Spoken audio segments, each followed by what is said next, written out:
انا من مواليد روكسي. عشت وتربيت واتجوزت وعشت حياتي كلها تقريبا في روكسي. اتخرجت من حوالي 3 سنين من اداب انجلش، وكنت من المحظوظين لان انا اول ما اتخرجت اشتغلت نقاش على طول. شربت الصنعة بسرعة، شربتها كويس جدا لدرجة ان هم كانوا بيسموني شريف دافنشي من كتر ما انا ايديا تتلف في حرير. ربنا كرمني في شغلانة كده عند اسم من الاسماء الكبيرة في البلد، يعني بقال معروف جدا بس انا مش هقدر اقول اسمه.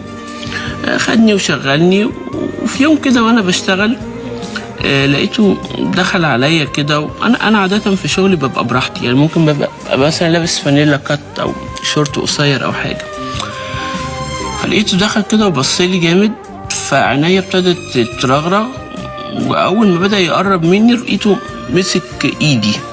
فطبعا رحت ناطر ايده بعيد وقلت له اقسم بالله العظيم لو قربت مني هصرخ والم عليك الناس، اوعى تتخيل انك ممكن تطول مني حاجه. رحت ساحب سكينه معجون وقلت له لو قربت مني قسما بالله معجنك.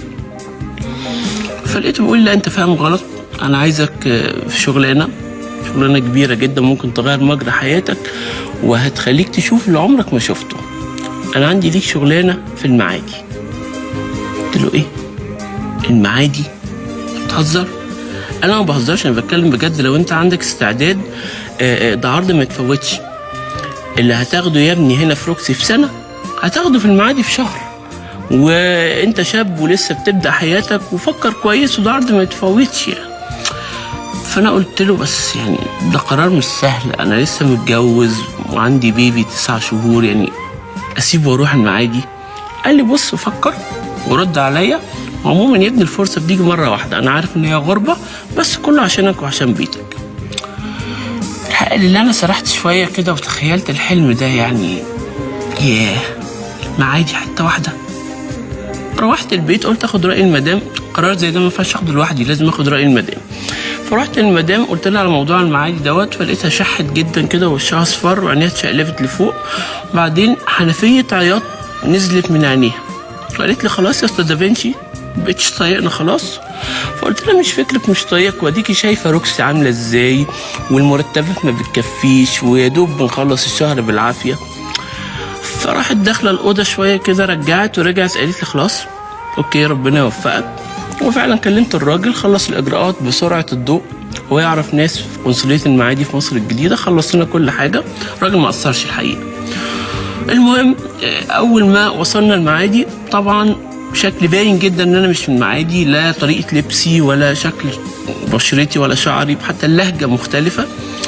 طبعا واصل مرهق جدا، 12 ساعه طيران من روكسي للمعادي، احنا نزلنا بس ترانزيت ساعه واحده في المانيال. وصلنا السكن، نمت زي الخروف على السرير. قمت تاني يوم الصبح استلمت الشغل وبدات بقى اتعود. طبعا زي ما قلت لكم فتره كبيره علشان اتعود، هناك عادات مختلفه، لهجه تانية، شعب مختلف كومبليتلي. فالمهم شهر في 2 في 3 بدا شغلي يسمع جدا، وبدا صاحب الشغل بيقول لي بقى ايه تعالى يا حلو اديني باسبورك. فقلت له خير؟ قال لي لا هي قوانين البلد كده، باسبورك يبقى معايا لان انا هنا كفيلك، واما تحتاج تنزل اجازه بدي لك الباسبور. فقلت له خلاص ماشي. جه وقت اجازتي طلبت الباسبور، فلقيت الراجل رافض يقول لي احنا عندنا شغل كتير جدا. ومن هنا بقى بدات المشاكل. فرحت القنصليه، ردوا عليا رد الحقيقه، قالوا لي القانون لا يحمي النقاشين. انا سمعت كلمه القانون لا يحمي النقاشين دي وش جبس. يعني ايه القانون لا يحمي النقاشين؟ انا عايز انزل روكسي، في ايه 4 سنين في المعادي ومش قادر انزل روكسي، المكان اللي اتولدت فيه وعشت كل سنيني وذكرياتي فيه. احنا بنتعامل هنا في المعادي معامله العبيد، قسما بالله بنتعامل هنا معامله العبيد. وانا بناشد سلطات روكسي تتدخل، لان احنا هنا بنتعامل اقذر معامله.